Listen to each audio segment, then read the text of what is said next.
Olá, Ricardo Cusiol, trazendo conteúdo que te ajuda a ter mais sucesso nos seus projetos com polímeros de engenharia. Muitas vezes, em aplicações com peças termoplásticas, é necessário se fazer a junção de peças ou de componentes para ter funcionalidades diferentes, para tornar uma peça mais complexa, para ter, enfim, um componente diferenciado.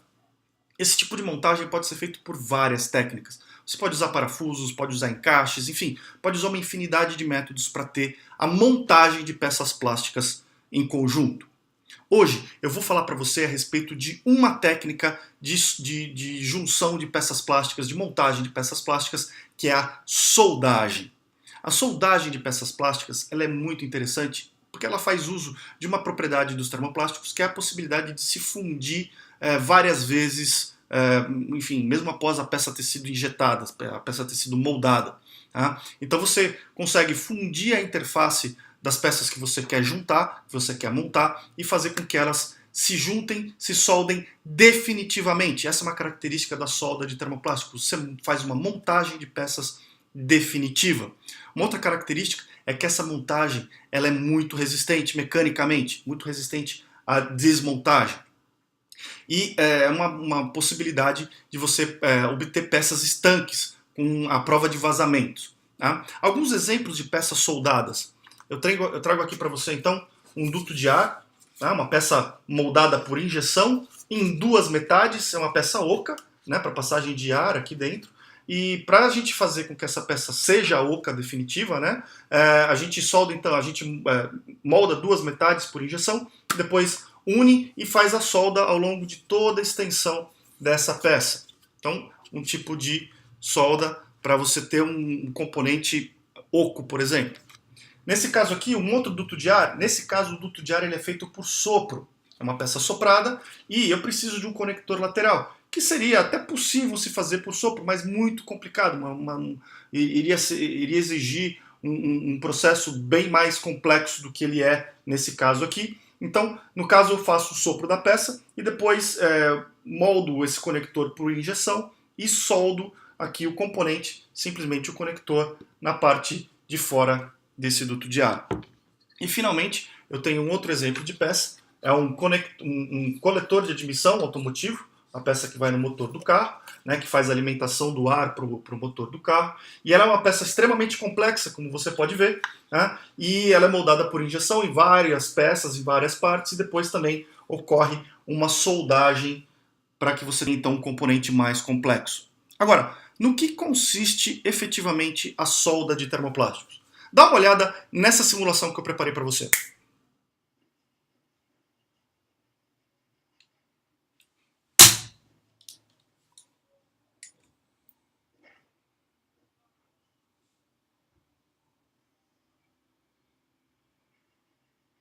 Bom, nessa simulação que você acabou de ver, o que eu fiz foi soldar de fato essas canetinhas aqui juntas, umas juntas com as outras. Você pode ver que elas estão bem soldadinhas aqui. Tá? O que eu fiz para soldar essas peças? Você está vendo agora uma apresentação aí na tela. Se você quiser baixar essa apresentação para ter mais dados, basta se cadastrar na minha lista VIP. Clica no link que está na descrição desse vídeo. Você vai deixar o seu e-mail lá para mim, vai receber um e-mail na caixa do e-mail que você deixou lá para mim, um e-mail de confirmação. Você precisa entrar nesse e-mail, clicar no link que está lá dentro, e aí você efetiva o seu cadastro e vai ter acesso a esse PDF. Se você já está cadastrado na minha lista VIP, basta clicar no botão que está embaixo desse vídeo, deixar novamente seu e-mail para eu saber que é um assunto do seu interesse, e você também vai ter acesso ao PDF.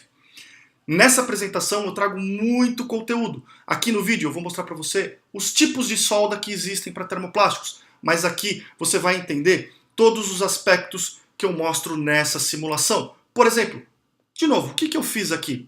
Basicamente, existem três pilares para você poder soldar peças plásticas. Você precisa aplicar energia às peças que vão ser soldadas para que ela possa se fundir. O material precisa ser selecionado com cuidado, você precisa, as peças que vão ser unidas, elas precisam ser de materiais compatíveis. E finalmente você precisa ter um design apropriado. Nesse caso aqui, a energia foi aplicada através da minha mão batendo no chão. Eu basicamente fiz isso manualmente e o atrito gerado entre as canetinhas é que proporcionou o calor necessário para a fusão e para soldagem de cada uma dessas canetas. Isso só foi possível porque o material que é usado na fabricação dessas canetas é um material muito fácil de ser soldado, um material muito simples. E também porque o design ele é bem favorável, as canetas se juntam, elas ficam bem encostadinhas umas nas outras, tem bastante área de contato, então é bem possível de você fazer esse tipo de processo. De novo, no vídeo agora eu vou mostrar para você os métodos de aplicação de energia. Se você quer conhecer um pouquinho mais a respeito dos materiais, do comportamento dos materiais na soldagem, e um pouquinho mais a respeito do design, como precisa ser o design para que a soldagem seja efetiva, baixa o PDF, se cadastra na minha lista VIP e você vai ter acesso a todo esse conteúdo. Agora vamos lá. Quais são os métodos de aplicação de energia, então? Como é que eu consigo aplicar energia nas peças plásticas? Existem basicamente 5 grandes tipos que aplicam energia através do atrito, através do aquecimento, através enfim, uma série de métodos para que você possa, então, fazer a soldagem de peças plásticas. Vamos começar com o primeiro tipo, que são as soldagens por vibração e rotação. Essas técnicas basicamente visam aplicar atrito entre as duas peças que vão ser soldadas. Você tem um vídeo aí passando, esse vídeo está disponível no YouTube, você é só procurar como está listado aí em vermelho no vídeo. Você tem então uma peça que fica fixa, essa peça preta de baixo, e a peça de cima ela é então vibrada pela máquina de solda por vibração. Essa vibração, novamente, é uma vibração no sentido longitudinal, e você tem então na interface dessas peças a geração de calor, e esse calor funde a interface dos dois componentes, promovendo a junção definitiva dessas peças. Uma vibração de alta frequência gera esse calor. Basta você fazer uma experiência, atrita a sua mão uma em relação à outra e você vai ver que o calor é gerado. Quando você faz isso em uma frequência altíssima, o calor é suficiente para fundir os materiais plásticos e promover a adesão desses componentes. Uma alternativa, quando você tem peças circulares, é você utilizar a solda rotacional. O princípio é basicamente o mesmo, o atrito gerado entre dois componentes, porém agora no sentido de rotação. Você tem aí uma animação, duas peças cilíndricas, né, que são, uma permanece parada, a outra fica rotacionando, e o atrito entre essas duas peças acaba gerando a soldagem definitiva entre esses componentes. Quando você tem componentes muito sensíveis no interior de uma peça a ser soldada, uma alternativa a você usar essa vibração de alta frequência é usar o que a gente chama de solda orbital, que é esse que eu estou mostrando no vídeo agora para você, e que permite então uma aplicação de vibração, uma aplicação de atrito mais sutil e que protege componentes mais sensíveis, como componentes eletrônicos, que é o caso que você está vendo nesse vídeo. Esse tipo de solda por vibração rotacional, ele pode ser aplicado a basicamente qualquer tipo de material, qualquer tipo de peça. Normalmente ele se destina a peças relativamente grandes, como essa que eu mostrei para você, tá? E a rotacional, obviamente, para peças cilíndricas.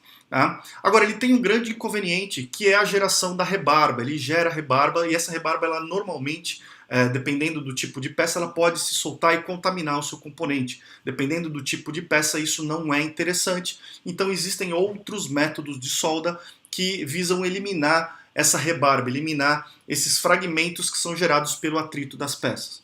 Uma dessas técnicas bem interessante é a solda por placa quente.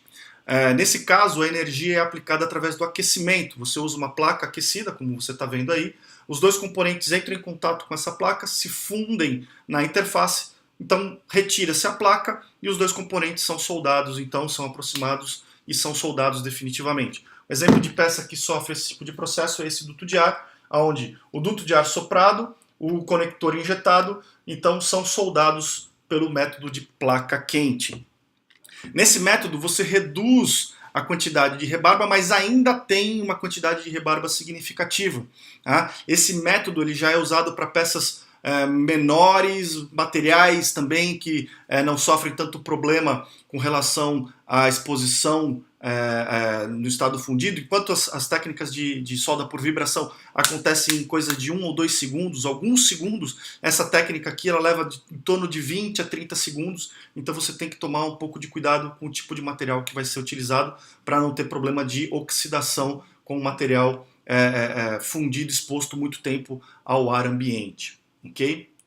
Uma outra técnica muito interessante, muito difundida de aplicação de energia, também é uma técnica que se vale do atrito, porém agora é um atrito no sentido vertical, um atrito como se fossem marteladas na peça, é a técnica por ultrassom. Aqui você tem também um vídeo, tá, mostrando como que essa frequência de vibração ela é gerada, amplificada e transmitida para as peças que vão ser soldadas. Essa é uma técnica muito eficiente e muito rápida. Em poucos décimos de segundo, 1 ou 2 segundos no máximo, você tem uma peça soldada com bastante eficiência, com bastante, enfim, bastante rapidez. Tá? É uma técnica que gera menos rebarba do que as anteriores também, porém ainda tem uma leve geração de rebarba. Você está vendo alguns exemplos aí de soldagem de peças reais, e você pode perceber que é um processo extremamente rápido. Uma limitação desse processo é o tamanho das peças. Basicamente você só consegue fazer peças pequenas como essa que você está vendo no vídeo. Peças maiores são mais complicadas de serem soldadas por esse tipo de processo, embora seja possível utilizando aí uma questão de design diferenciada que você pode depois encontrar na apresentação. Tá certo? Então essa foi a técnica de solda por ultrassom. Depois, uma técnica bem interessante que basicamente elimina toda a geração de rebarba, elimina toda a questão de problemas de contaminação, é a técnica de solda por laser, onde você usa então um feixe de raio laser para gerar calor na interface das duas peças. O lance aqui é que você tem que ter um material que é transparente ao laser e um material que absorve o laser. Dessa forma você consegue fazer com que o laser se propague através de uma das peças e seja absorvido pela outra, de forma a gerar calor na interface e, portanto, promover a adesão, como você está vendo aí no vídeo. Lembra que o material na parte de cima aqui, nesse caso, ele tem que ser transparente ao laser, ele não precisa necessariamente ser visualmente transparente. Tá? Existe já uma série, um monte de materiais que são transparentes ao laser, mesmo reforçados com fibra de vidro, que você pode utilizar. A grande vantagem da solda laser, além da limpeza, da eliminação das rebarbas, é a possibilidade de você soldar peças extremamente complexas. Peças com geometrias muito complexas podem ser soldadas por essa técnica, uma vez que, como você está vendo aí, a cabeça de solda ela é controlada por um software numérico, então você consegue praticamente fazer qualquer tipo de geometria para soldar peças por laser. Muito bem.